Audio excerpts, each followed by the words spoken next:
Let me first congratulate all of you for coming out in this very, very cold day.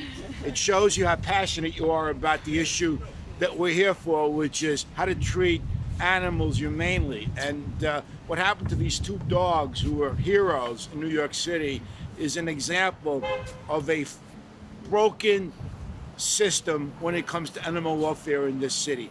And we're going to turn it around when we take office in a couple of months. We're going to make sure that animal welfare becomes a priority in New York City. There are a couple of things that Rob mentioned that I want to highlight. The first thing is we're going to spin animal care and control out of the Department of Health and create a separate agency. Called the Department of Animal Welfare with a commissioner, and it will get the priority coverage that it deserves in terms of resources. There'll be a board of animal activists that will oversee animal care in New York City. So the other thing that we're focusing on is how do we get rid of these terrible shelters? They're overcrowded, they're a disease which cause animals to be euthanized when there are people out there waiting to adopt them. What we want to do is do what Austin, Texas has done. Build state-of-the-art shelters in New York City, one in each borough. They will not be crowded. There will be ample space, and also implement the no-kill policy. New York City. No kill. This is the greatest city in the world, right? So we should have the best animal welfare, animal care in the world. And as I've said repeatedly, when we implement these policies in New York City, it will have a spillover effect across the country and even across the world, because what New York City does has wide impact. So those are the areas we're going to focus on. There are other areas we have to also address, like spray and neutering. That's an issue that's important as well. We're going to attack animal welfare from a holistic perspective. But when you set up an agency and make it a full department in New York City, will not only address the issues of the shelters, but all animal issues will come forward. And also there'll be attention paid by the city council, and the issue of animal welfare will be addressed on a holistic basis. We're going to look at puppy mills and those things as well. So that we'll have a humane animal care program in New York City. And I want to thank all of the advocates, because I know you've been out in the vineyards for years, and I'm going to thank you for educating me on this topic, which I think is a no-brainer. It's just something that we can do. It's not overly expensive. It makes sense. We can actually save money if we do this right and treat animals humanely. So there'll be as I said, there'll be a commissioner who will be a top-flight animal advocate who will head this agency, and we'll give it the resources that we need, and there'll be quality shelters in each borough in New York City. We'll eliminate this ridiculous nonsense that we have here with overcrowded shelters. And I'm sure that there are people within ACC who agree with us. They definitely agree with us. They want to do the right thing. They don't have the resources. Bottom line is, politics is important. And if we make this a priority, we'll get this done. And as I said, it's something that is really common sense, it's humane, and we're going to get it done. So thank you for being here today. This is great. Hey guys, Rob Becerra here with Dr. George Petruncio, who made an attempt to adopt Salem and Spunky. He read about it. He wanted to help. He called up the ACC, only to find out that these dogs are quarantined, and to call back at a later time. George, maybe you can tell me what happened when you called and when you reached out. Yeah, I attempted to reach out and adopt the dogs. I was told to wait the 10-day waiting period for the quarantine. The 10-day period passed. I was told, that they were not going to put the dogs up for adoption, and I asked them why, and they said the reason is because they were considered too aggressive according to their behavioral list. I said, who's your behavioral list and what are their credentials? At that particular point, they did not provide me with the credentials. And what happened is that Mario Merlino, the assistant commissioner, I guess, for pest control, gave the kill order or signed the death warrant on the dogs. Now, these two dogs, were did something good by assisting the woman that was mugged over, I guess, in Springfield Park in Queens. I don't have all the particulars, but you don't reward good behavior with killing the dogs. There was no option for these dogs to be put in a sanctuary or put in a military or a police program, etc. The decision was made, I think, unilaterally, okay, by, I said, Mr. Merlino, who made that decision. I was very frustrated because on Friday, when I was trying to adopt it, they did not tell me they had a kill order on the dogs. I found out later from the reporter that the dogs had been put down at 4 o'clock. So there's no option at this particular point. It's almost like if you assist someone in New York City and try to help them from being mugged, you're going to get taken out and shot. All right? Or actually, okay, it's just not, the whole situation is just not a good scene. So I was upset about it because this is not, as I said, the reward the good behavior. Yeah, I definitely agree with George. The NYPD also made attempts to rescue these dogs and get rescues on board, and they feel there was no justice for these dogs. The NYPD has expressed their outrage. We expressed our outrage. We demand justice for these dogs. They should be remembered as heroes because that's exactly what they are. Had this been a canine dog, it would have been recognized as a hero. These dogs should be recognized as heroes as well for foiling a mugger's plot. As he was running, these dogs went after him. The dog knew better than to go after the lady or the police officers that arrived on scene. These dogs knew better. Said all these good people and fine good people here from New York that are here really, it warms my heart tremendously to see this kind of outpouring and concern.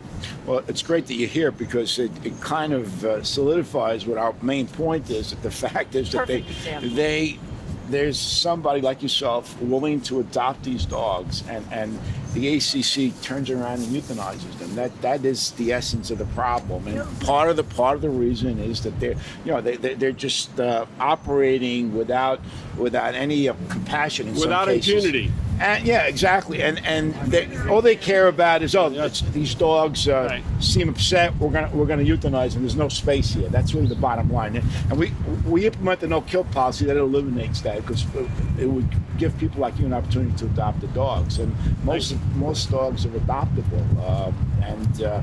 I want to commend you for coming up from 2 hours, Philadelphia. Thank you so That's much. really fantastic. I don't know what they do in Philadelphia, but it's probably got to be better than New York City in terms of animal welfare. I don't know what they do there, but we're going to have you come up when we open up these shelters, and you'll be with us. And you can take whoever you want.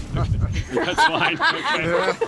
I just would like them to evaluate their behavioral list and their credentials, because when I tried to get information on that, they would not tell me who they were. I contacted NYU, Columbia to get the behavioral list, and they would not provide that information. Well, now I have an expert dog trainer, Mr. Nixon, who's my dog trainer at home, and I think he's more qualified, at this point to do an evaluation since he's dealt with thousands of dogs, not hundreds, but thousands, and trained them over the years. And I think at this particular point they needed to have an independent person to give another opinion, have a panel of 2 or 3 persons That's coming exactly in right. do an evaluation. Absolutely. Well, that happens when this becomes a priority. As I said, we're going to make this a full agency in New York City, and it'll have a ripple effect across the country. And before any dog is euthanized, we'll have a no-kill policy. Before any dog is euthanized, there'll be a panel to look at this stuff so that people can make decisions. People who know about animals should be making these calls, not bureaucrats. Let's face it, that's what we have here. Like I always we say, we have a mayor who's more interested in talking to lobbyists than taking care of issues that impact New York. I have to tell you that the animal advocates are amongst the most passionate constituents in the city. They're out there in mass, and 70% of New Yorkers own animals, have household pets. So it's an issue that resonates, and the city's just, as Lynn pointed out, they really don't care. I mean, it seems like they basically treat this as a nuisance rather than a priority. It's a matter of putting the proper people in the proper position with the proper plan, and most importantly with the whole thing, the proper motivation, which in this arena, which is probably the most emotional arena I've ever been involved in, with the proper motivation. You must have the proper motivation, and that's saving animals in this arena. I also would like to mention the only one with animal welfare truly on his agenda is Sal Albanese. Yes. If you go on his website, voteforsal.com, you'll get all the information about Sal that you need to be able to make a decision. Animal welfare and so many other issues that plague New York City. Let me also point out that Sure. as Judy, I'm sorry, Judy, I apologize. As Judy said, there are a lot of issues that we need to address in the city, and one of them is campaign finance reform. The reason why folks don't get the attention that they need is because they're not big donors. So de Blasio, as you know, is under 12 different investigations because he's taking money from big interests. Right. I want to change the system.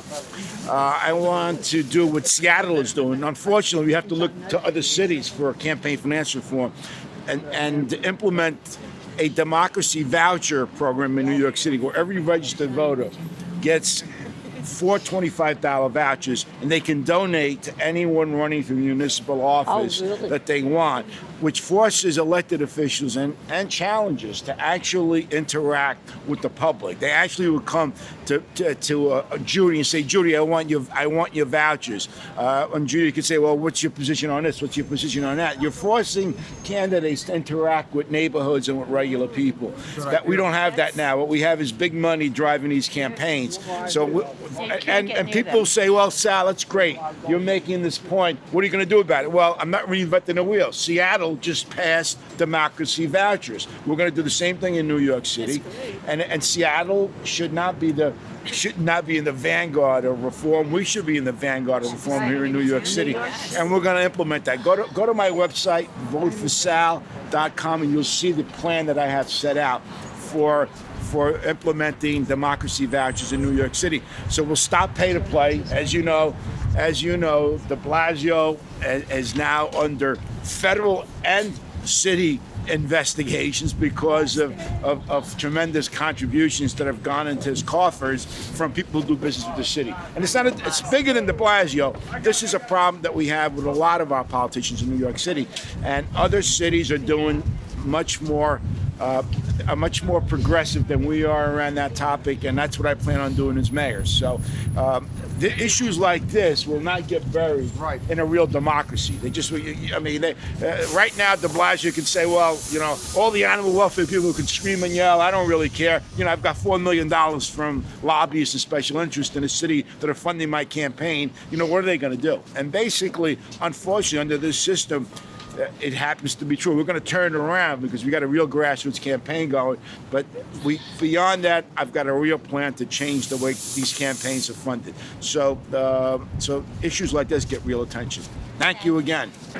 Hey guys, Rob Becerra, actor and animal activist. I am so happy that there was a decent turnout. People really care about animal welfare here in New York City. And we need to get things done, and we need your help to do it. voteforsal.com is the campaign website for our mayor candidate, who is the only one with animal welfare on his agenda. We can use all the help.